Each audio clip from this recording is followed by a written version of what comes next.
เตระยะเถินป่าเดเฮ็ดให้เก้นำหมวยหางแหล่เฮ็ดให้โตสัดดัดแมงอีกปาก้นจับดังเป็นผิวหนังแข็งเก้นำแซนใสเป็นเงาหักตาเฮ็ดให้ก้นโดสัดแหล่เถินป่ามีสายใจย้อนนั้นโลพร้อมกันแกดแคกุ้มทิ้งการคุดแหคุดค้ำให้มีปักเปิงอย่าให้สภาวะลูกเหลวย้อนล้อพาก้นอย่าปันการคุดแหคุดค้ำแลกเอาเพเขนอันเตยอนถึงป้าอยู่ลีเจ้าเก่าลินเมืองเป็นโหเจอเก้นำเป็นสายเจอสังอำให้กังไว้เมื่อไหนเมื่อนาเตียมกึดสังปันลูกหลานเส้นหุ่นเบอ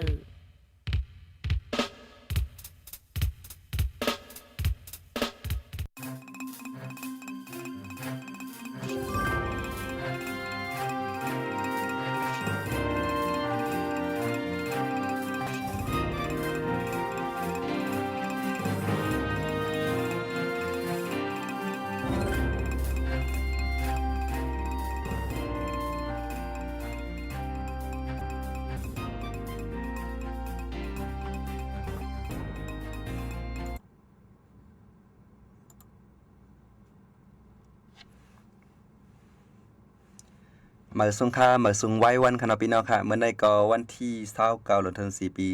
2026ค่ะเนาะยามเหลียวก็ค่ายามเมืองไทยได้เป็น3:04 นาทีเนี่ยค่ะเนาะพี่น้องค่ะป้อเอาคักใหม่มันว่าคับๆตามๆแต่ก็ข่าวใน1วันในเฮาขาดได้มาให้งานข่าวไลฟ์สดจังได๋ค่ะนะก็ได้เป็นข่าวยาม3:00นเต็มๆนั่นค่ะเนาะก็ว่าอีก1ห่างแฮนข้อมูลข่าวห่างแฮนครึ่งเสียง5เนี่ยสิก็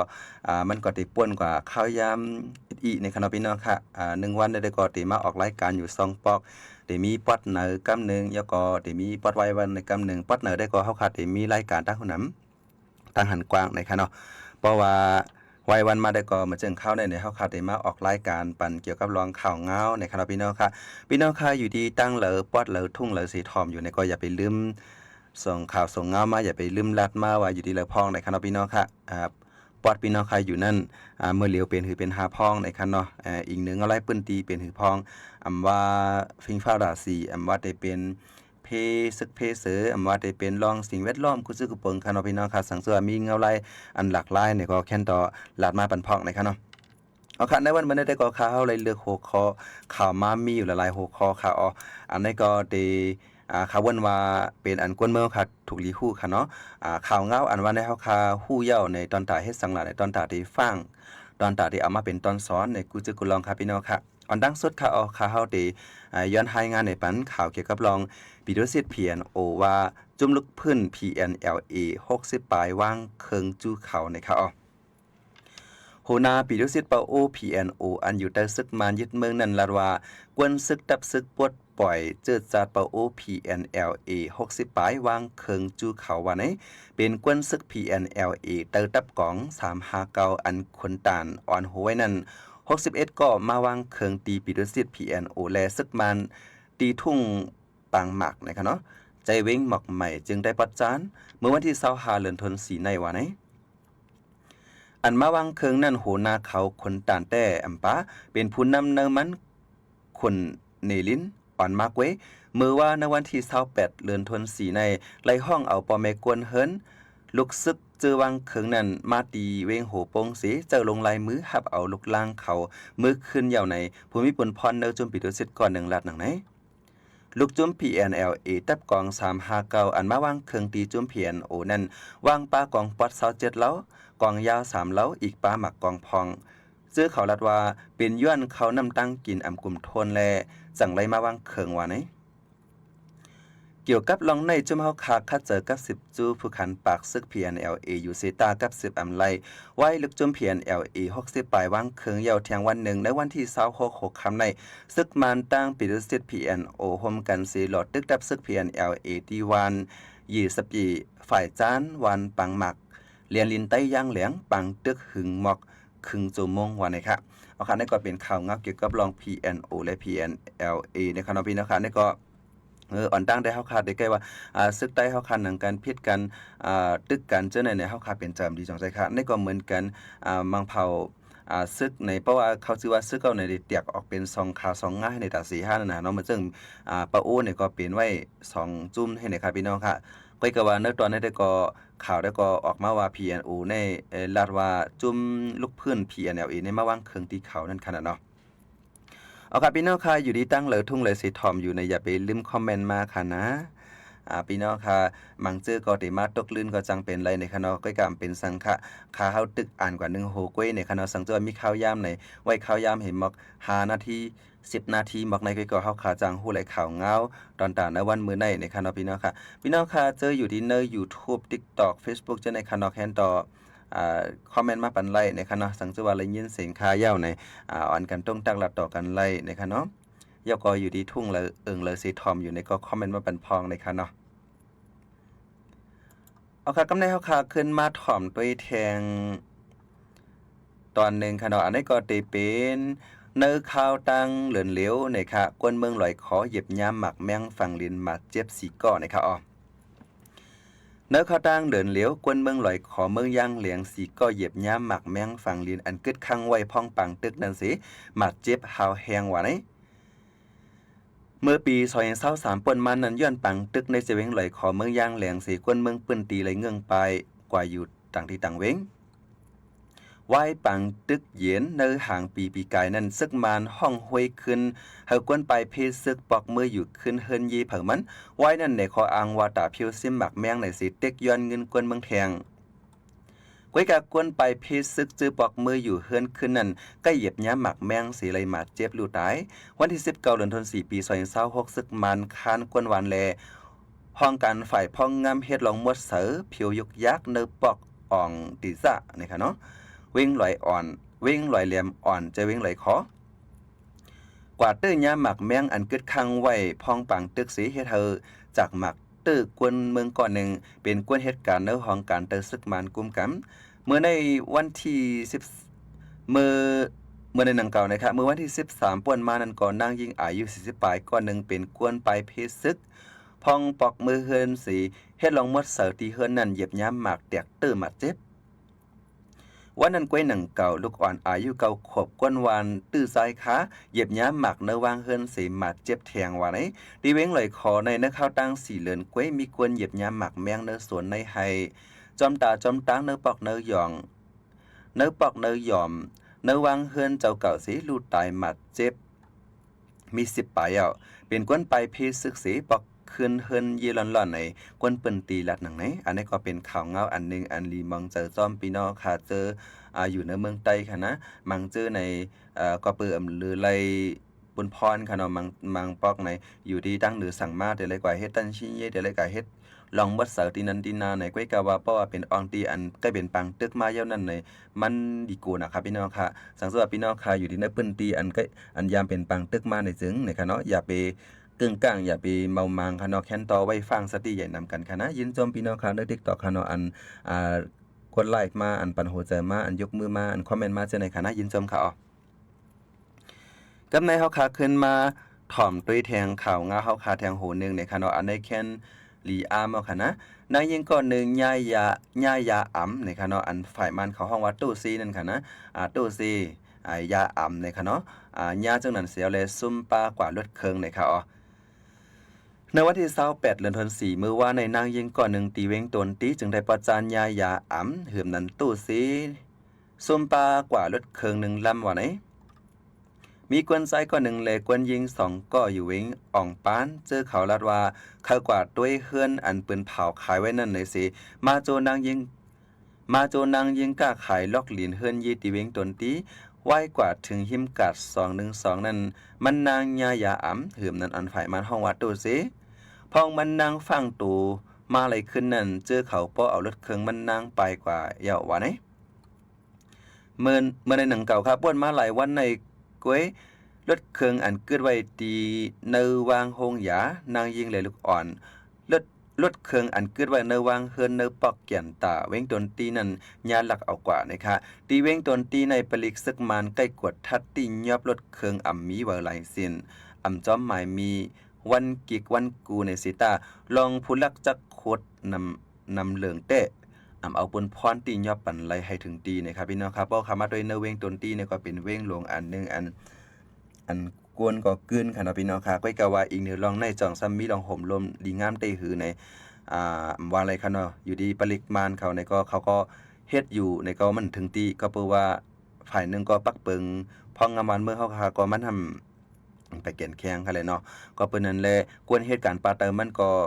ตาที่เอาปนพรหาเต็มตีนั่นมันก็หยาบค่ะเนาะเอาครับพี่น้องค่ะอันนี้ก็เป็นข่าวเงาเฮาค่ะโหนนึงเกี่ยวกับลองเวงตนตีเนี่ยค่ะเนาะกำในเฮาค่ะขึ้นมาถอมด้วยแดงข่าวเงาแทงโหนึงค่ะเนาะแข่ซองก็เข้าจวนห้านขายคำตีในเมืองไทยเนี่ยค่ะเจ้าหน้าที่ที่ยอบไหลเนี่ยค่ะอ๋อ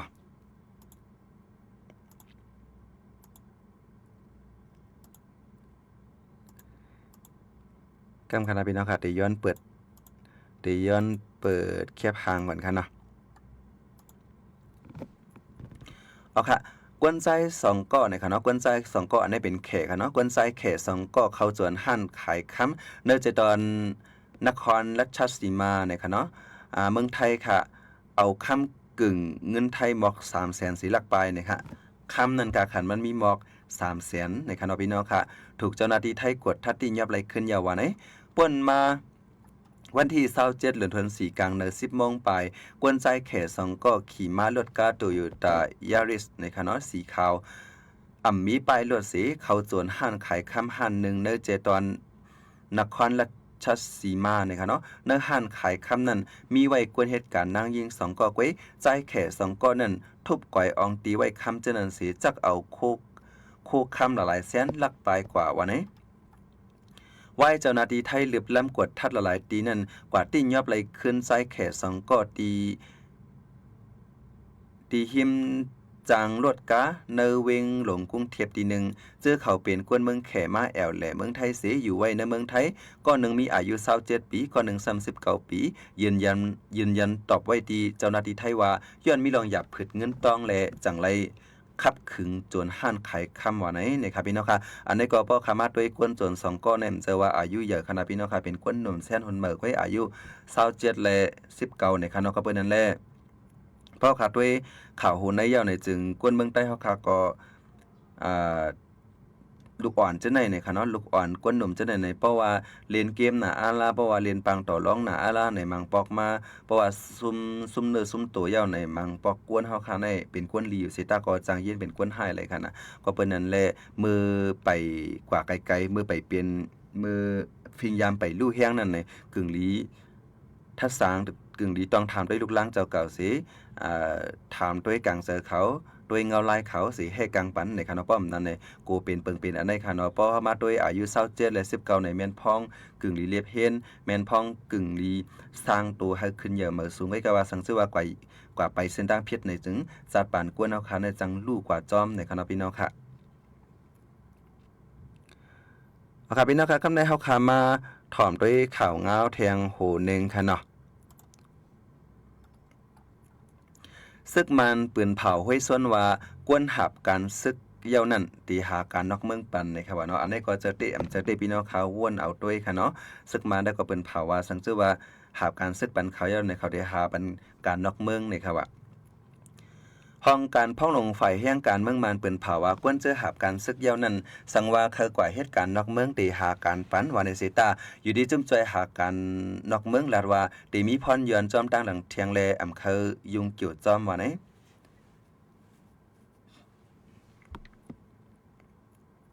เอเจนซี่เตอจุ่มหาการนอกเมือง MOEAA จุ่มหนึ่งลาดว่ามือกวนซึกมันสั่งปิกกวนออกนอกเมืองย้อนว่ากูกวนไปการเก็บซึกต่อเร็วซ้ำเขาเฮ็ดในว่าอันกว่าหาบการซึกสีปอกมากขึ้นฉะนั้นมีส่วนหลายกว่าเฮ็ดการนอกเมืองเขาจอยแถมปันในสิเขาห้วยกวนกว่าหาบการซึกแทงกวยอยู่ดีจุ่มจอยหาการนอกเมืองปันสีสังว่าหาการปันกวนเจอหาบการซึกยาวฉะนั้นจึงกูจืนเนาจอมว่าไหนกวยกาจุ่มเอเจนซี่หาการนอกเมืองเตอ MOEAA ในยามเหลียวกำนำเป็นกวนเนื้อซึกมันมาเหตุการณ์ไว้แลเพราะเขาหนังกันสั่งกันจึงสร้างแต่มีจุ่มเหตุการณ์ปันอยู่ว่าไหนกวยกาซึกมันกูกวนหนุ่มไปลองหับการซึกเสหามไว้นั่นว่า โกเอ็นแห้งการเนื้อเมืองยอมลงแหละก้นหนุ่มเจออายุ18ถึง36ปีเตอำไลออกนอกเมืองในไว้แลย่ามเหลียวตาขึ้นจอยหาการปันกวนเซียนในแต่ที่หยาบอยู่กวนจอยหาการปันเขาลัดหนังไหนซึกมานยึดอาณาจึงเมืองไว้ในปืนเผาปักเปิงกวนเมืองเตไลจอยการซึกในสิแต่เจอมาเปลี่ยนตั้งการเมื่อเดือนเฟบรุรีปี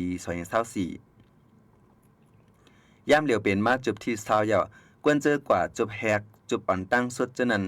จังหาเลยคว้างปอกเฮินขึ้นแต่เฮากวนเจอฝึกการซึกเยาสิอำกว่าตายหน้าซึกนั้นตีเขา10หาบการเนื้อซึกเทียงนั่นก็จื้อตั้งขึ้นปันตากคุณก็ปันขึ้นสิปันเจออาณาเป็นตีเป็นตั้งมังเจอเขาปอกเฮินขึ้นก็ปล่อยปอกขึ้น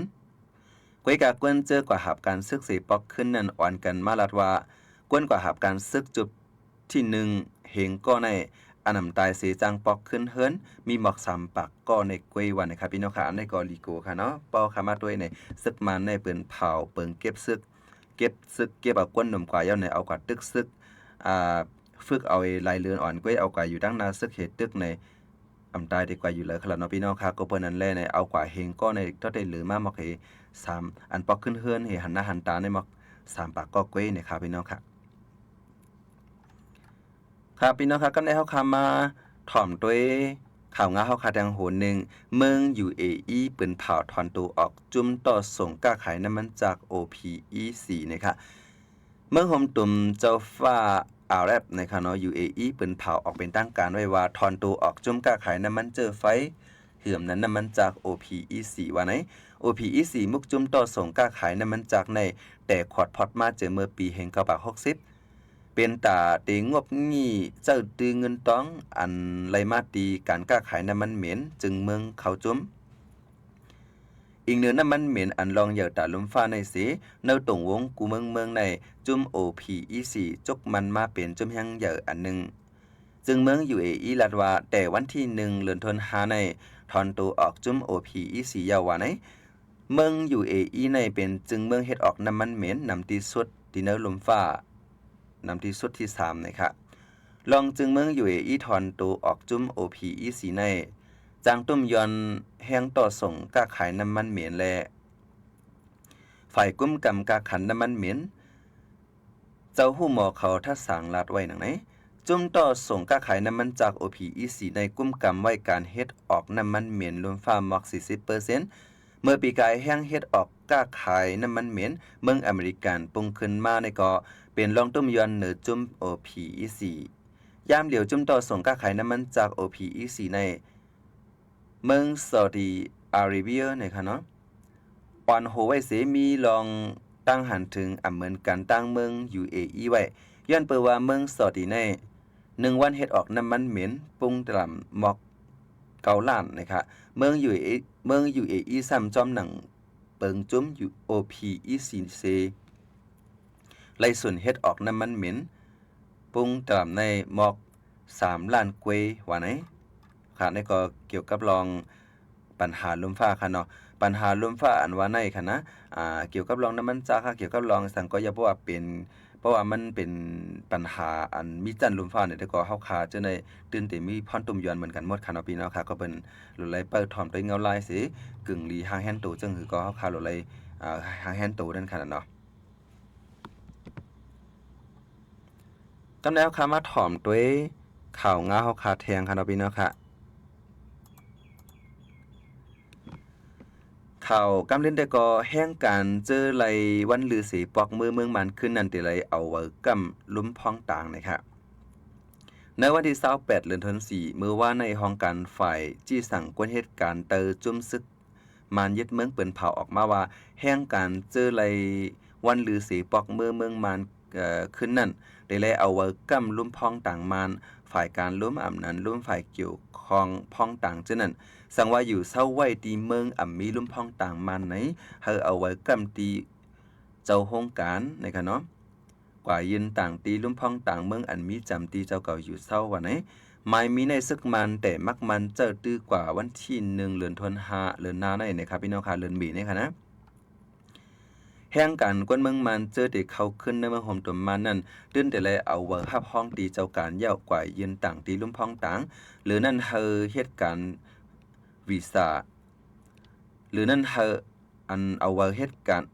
หรือสิเวอร์ย้อนอันนั้นเอาค่ะนะเวอร์เหตุการณ์เวอร์วีซ่านาการอันป้าเนอเวอร์ฮับห้องเจ้าการและเนอเวอร์ เนอเวอร์ OWIC นั่นสั่งว่าอำแม่นกันเหมือนกันในพ้องมือมาถึงเมืองมานเตเลยยืนต่างขึ้นเวอร์ OWIC อันเมื่อเทียงวันนี้ค่ะสั่งว่าเอาเวอร์กัมอันปอมาต่างยืนจึงเดียญาตามอึดเฮ็ดลองออกนอกเมืองแลดีเสนอเซ็นจือแบล็คลิสต์ในซึกมานปืนเผาปันฟังไว้หนังไหนนะครับข่าวคำมิเทียงหูนึงก็ยาวในค่ะเนาะข่าวเอาข่าวในวันเหมือนในอยู่ดีสืบอึดแฮดไปมักมีเมืองมานแทงนะครับพี่น้องค่ะของสีจะจึงยุโรปอยู่แดดมือวันจันทร์ป่นมานั่นเสเปิ้นเผาว่าอยู่ที่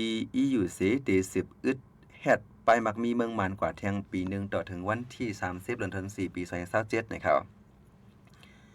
เนื้อลิกเปิ้นเผานั่นเป้าไว้ว่าย้อนว่าที่เมืองมานในต่อถึงยามเหลียวตึกมีลองป่นแปลนสนไหลกวนแลปักเปิงอันญาติโมกรซีอยู่ดิกๆแลจังไรแต๊ดๆหนังในว่านะคะเนออันอยู่หามเฮ็ดไปมักมีกวนเมืองมานไว้นั่นเตเป็นส่วนโต1/5ก็ปากไป5ก็ค่ะเนาะและจุ่มการงาน22จุ่มนะคะกำนำเป็นเจ้าเงินซาและหมู่จุ่มอันเหตุการณ์โฮมกันนั่งซึกมานผู้เกี่ยวข้องกันนั่งซึกมานจังไหนนะคะว่าในเซตาอันตุ้มเตอกำซื้อซ้ำเป็นกวนเมืองเจอหากินเล้งตองซื่อๆโยกวนเมืองเจอหาเจ้ากินคำในถึงตีอึบยาก็ยังมีในเจ้าการไปมักมีก่อหนึ่งหลัดหนังไหน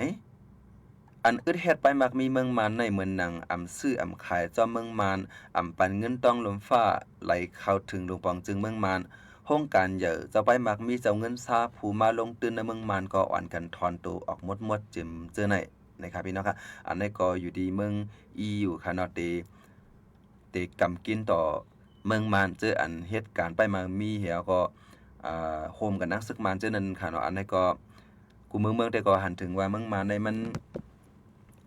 อันผู้กุมเมืองมานค่ะเนาะเจมาซึกมานเจอไหนมันเป็นกวนอันมันเป็นจุ่มอันป่นเป็นส่วนและส่วนเป็นก้นนั่นค่ะเนาะจังนั้นแหละอยู่ดีละลายจึงเมืองแต่ก็หันลีจอมว่าในเซตาก็ซึกมันแต่ก็มันแค่อย่างก็มันเฮ็ดเดียวค่ะเนาะก็เปิ้นนั้น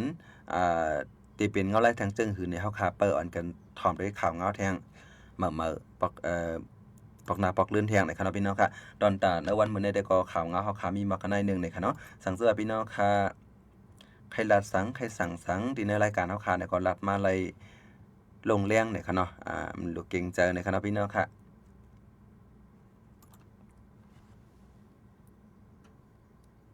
ครับเพราะนั้นไหนขัดด้วยในคอมเมนต์ก็หันพี่น้องค่ะต้องตักสั่งมาที่ว่าเนี่ยค่ะเนาะเพราะนั้นตันตาข่าวเฮาคาในวันมื้อนี้ได้ก็ได้ย้อนคือลือไว้ที่ในก่อนเมื่อพกมาเฮาคาทบกันมื้อค่ะเนาะย้อนสู้ให้พี่น้องค่ะอยู่ดีกินหวานเหตุการณ์ขึ้นเยอะมื้อสูงกันสิกำในค่ะเนาะ